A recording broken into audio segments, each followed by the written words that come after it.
It's November 22nd, 1963, and the streets of Dallas, Texas are alive with excitement for the presidential parade. At 12:30 p.m., as the presidential motorcade winds through Dealey Plaza, shots ring out. Within 30 minutes, John Fitzgerald Kennedy, the 35th President of the United States, is pronounced dead at Parkland Hospital. He's just 46 years old. The man who promised to lead America into a new frontier has been cut down in broad daylight. The official story seems straightforward enough. Lee Harvey Oswald, a troubled Marxist who had defected to the Soviet Union only to return disillusioned, acted alone. A former Marine with a mail-order rifle perched on the 6th floor of the Texas Schoolbook Depository. 3 shots, 1 assassin.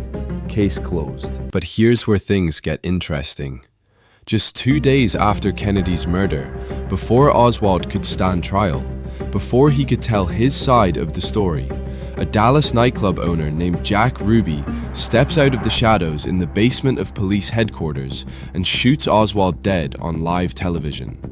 Millions of Americans watch in real time as the only man who could definitively answer what happened takes his secrets to the grave. And suddenly, the questions multiply. Because John F. Kennedy had made very powerful enemies. 3 pillars of the American establishment who had reason to see this president as a threat. John F. Kennedy's path to the presidency was paved by his father, Joseph P. Kennedy. Joe Kennedy wasn't just wealthy, he was connected. In 1938, President Roosevelt appointed him ambassador to the United Kingdom. Joe had always envisioned one of his sons becoming president. When his eldest son, Joseph Jr., was killed in World War II, those dreams shifted to John. Jack Kennedy wasn't the obvious choice. He struggled with mysterious illnesses throughout his life. He was seen as the spare, not the heir. But what he lacked in robust health, he made up for in something far more dangerous to the established order, an independent mind. Kennedy was different.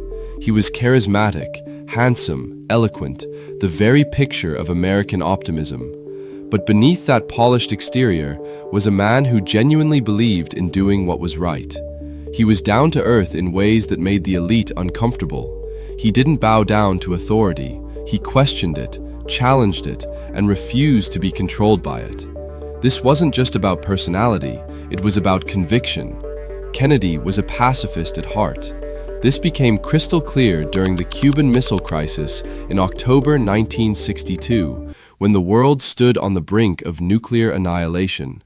For 13 days, Kennedy faced down his own military advisors, many pushing for an immediate strike against Soviet missile sites in Cuba.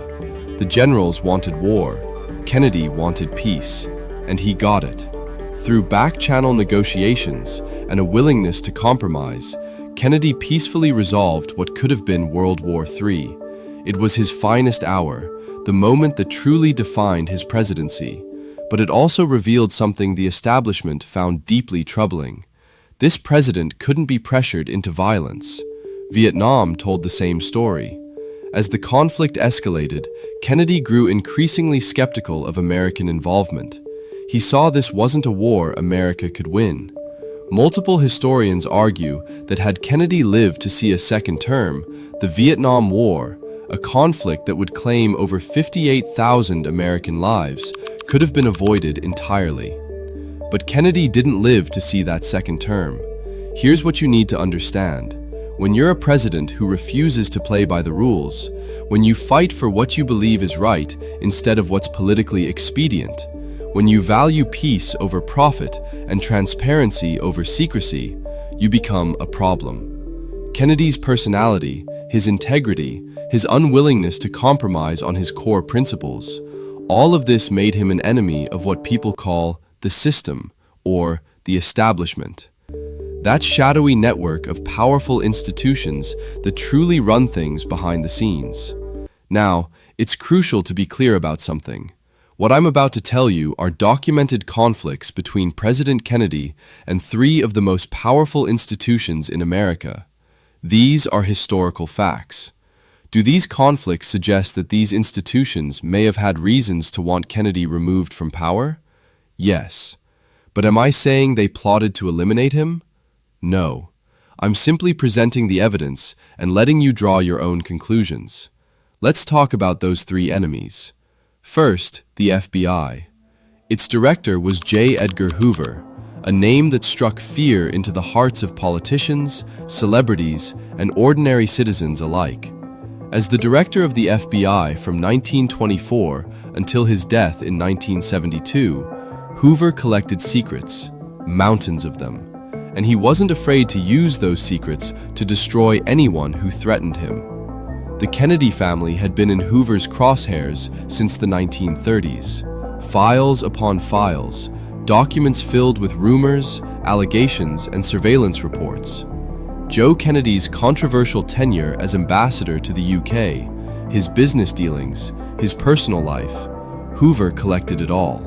And when JFK became president, that surveillance didn't stop. If anything, it intensified. In public, Kennedy praised Hoover. It was political survival 101. You didn't cross the FBI director openly. But privately, the relationship was toxic. Kennedy believed Hoover's massive surveillance network represented a fundamental abuse of power. Here was an unelected official with files on everyone, accountable to no one, operating what amounted to a domestic intelligence agency with virtually unlimited reach. Hoover, for his part, saw Kennedy's concerns as a threat, so he did what he always did. He intensified his surveillance. Proving Kennedy right didn't bother Hoover. What bothered him was anyone questioning his authority. Two major conflicts defined their relationship. First, the Bay of Pigs invasion and the Cuban Missile Crisis exposed a fundamental problem. Hoover's FBI was reluctant to share critical intelligence with the White House. Kennedy believed Hoover was holding back information, operating too autonomously, essentially running his own show without regard for presidential authority. For a president trying to navigate the most dangerous confrontation in human history, having your own FBI director working independently wasn't the best of things. Second, there was the civil rights movement. Kennedy supported it. Hoover despised it. While Kennedy saw peaceful protesters fighting for basic human dignity, Hoover saw communist agitators. So he surveilled them. Kennedy knew this was happening, and he hated it. But Hoover was untouchable, or so it seemed. The question that haunted Kennedy was this: in a democracy, should any one man wield that much unchecked power? If Kennedy's relationship with the FBI was tense, his relationship with the CIA was openly hostile. It all exploded with the Bay of Pigs invasion in April 1961. CIA-trained Cuban exiles would invade Cuba, trigger an uprising, and overthrow Fidel Castro. Kennedy, newly inaugurated, was told the operation had a strong chance of success. It was a complete disaster. The invasion failed spectacularly. Over 100 men were killed, more than 1,000 captured. The United States was humiliated on the world stage. And Kennedy was furious, not just at the failure, but at the deception. "How could I have been so stupid to let them proceed?" Kennedy asked afterward. It was a rare admission of error, but his anger was directed squarely at CIA Director Allen Dulles. Kennedy believed Dulles had misled him about the operation's chances of success, had painted an overly optimistic picture, had essentially manipulated a young president into authorizing a doomed operation. So Kennedy fired him. And then he said something that sent shockwaves through the intelligence community. "I want to splinter the CIA into 1,000 pieces and scatter it to the winds." Some believed it was just an angry outburst, but Kennedy was serious. Together with his advisor, Arthur Schlesinger Jr., Kennedy began working on what was called CIA reorganization, a plan to fundamentally restructure the agency.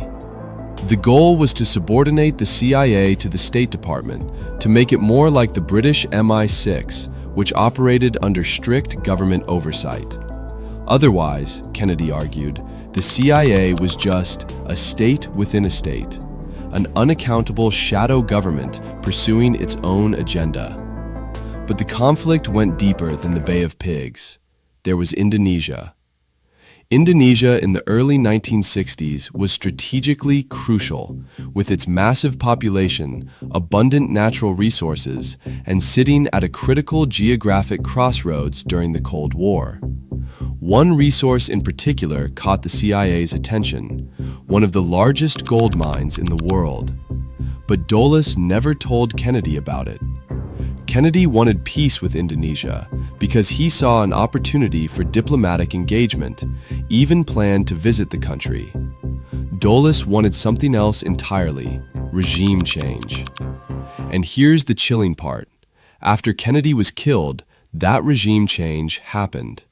A military coup, backed by the CIA, overthrew Indonesia's government and installed a regime friendly to American interests. Coincidence? Maybe. But it certainly strengthens the doubts. And then we have Kennedy's third powerful enemy, Israel. In the early 1960s, American intelligence confirmed that Israel was developing nuclear weapons at a facility in Dimona. The estimates suggested Israel could produce 1 or 2 bombs per year. For Kennedy, this was unacceptable. Nuclear proliferation in the Middle East could destabilize the entire region and trigger an arms race with catastrophic consequences. So Kennedy demanded regular biannual inspections of Dimona, not requests, demands. What followed was a battle of letters between Kennedy and David Ben-Gurion, Israel's prime minister. The correspondence grew increasingly tense. Kennedy's letters made clear that Israel's relationship with the United States could be jeopardized if inspections didn't happen. Ben-Gurion fired back that such inspections were a violation of Israeli sovereignty. In April 1963, Kennedy sent what amounted to an ultimatum to Ben-Gurion: agree to inspections or face serious consequences to the U.S.-Israel relationship. Ben-Gurion never read it. He resigned shortly after, and the letter went unanswered. In November 1963, Kennedy was killed. A couple of years later, Israel had the bomb.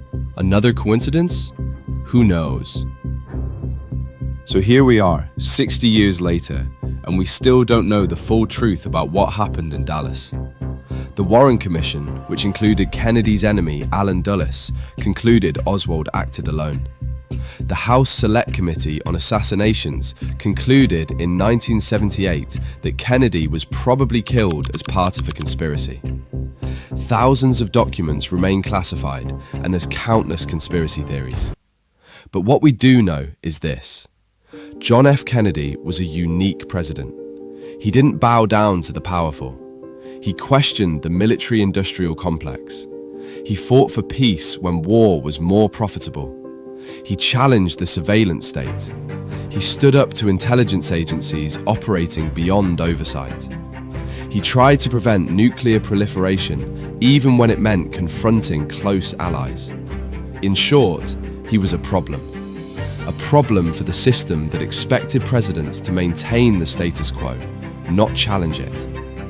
History remembers Kennedy as a martyr, a symbol of hope cut down in his prime. But perhaps the real story is simpler and more troubling. He was a man who fought the system and lost, who believed that one person with courage and conviction could make a difference, even when facing the most powerful forces in the world. He paid the ultimate price for that belief, and the world lost a president who might have changed everything. Also, speaking of regime changes, I have made a video on Iran's leaders' rise and fall. Make sure to watch it.